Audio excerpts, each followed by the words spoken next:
Halo semua, selamat datang di Review Bible Training School. Kita akan membaca dari Great Controversy 488 paragraf 2. Mereka yang mau share benefit dari perantaraan juru selamat.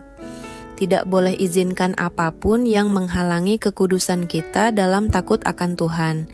Jam-jam berharga tidak boleh untuk pleasure, display, gain seeking, harus earnest, dan dengan doa belajar word of truth.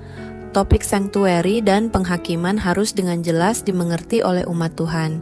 Kita harus mengerti sanctuary punya fungsi dan harus tahu apa yang terjadi di hari penghakiman. Semua, the people of God, harus mendapat pengetahuan sendiri tentang posisi dan pekerjaan Tuhan Yesus.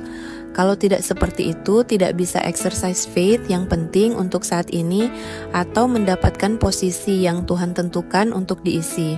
Setiap individu memiliki jiwa yang bisa diselamatkan atau hilang. Jadi tidak mengerti sanctuary atau judgment artinya hilang.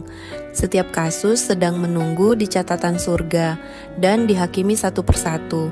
Makanya setiap pikiran harus direnungkan bagaimana saya punya catatan di surga akan diperhadapkan di hari penghakiman. Apa kesimpulan? Penting untuk mengerti sanctuary dan investigative judgment. Apakah kita mau bertekad untuk mengerti hal-hal ini? Ya, di dalam Great Controversy hal 488 paragraf 3. Semua yang terima terang harus jadi saksi akan kebenaran ini. Dan sanctuary adalah tempat utama Kristus bekerja untuk keselamatan manusia. Dan kita harus mengerti akan topik ini dan bisa menjelaskan tentang topik ini kepada orang lain. Di dalam Matius 22 ayat 11 dikatakan, ketika raja itu masuk untuk bertemu dengan tamu-tamu itu, ia melihat seorang yang tidak berpakaian pesta. C artinya investigative judgment. King adalah Bapak Guest, adalah orang-orang yang pengakuan mereka adalah Kristen, pengikut Kristus, the house of God. Pertanyaannya, siapa yang tidak akan hadir sebagai guest? Orang-orang yang menolak Tuhan Yesus tidak perlu dihakimi. Sekarang kita baca ayat 12. Ia berkata kepadanya, "Hai saudara, bagaimana engkau masuk kemari dengan tidak mengenakan pakaian pesta?" Tetapi orang itu diam saja. Ayat 13. Lalu kata raja itu kepada hamba-hambanya, "Ikatlah kaki dan tangannya, dan campakkanlah orang itu ke dalam kegelapan yang paling gelap. Di sanalah akan terdapat ratap dan kertak gigi." Jadi di hari penghakiman ada yang ditolak karena tidak pakai wedding garment. Jadi yang diterima di judgment adalah yang pakai wedding garment. Waktu ditanya, kenapa tidak pakai wedding garment? Artinya sebelumnya hari pernikahan, tidak pakai wedding garment. Bukan di hari judgment. Tiba-tiba wedding garmentnya dicopot di judgment. Apa artinya? Raja tidak bilang, "Yuk ganti jubah" waktu di judgment. Kalau bilang seperti itu, artinya orangnya tidak tahu harus pakai wedding garment. Artinya orang tersebut tahu harus pakai wedding garment, sehingga speechless. Waktu tidak pakai wedding garment, karena dia tahu sehingga sudah tidak ada alasan.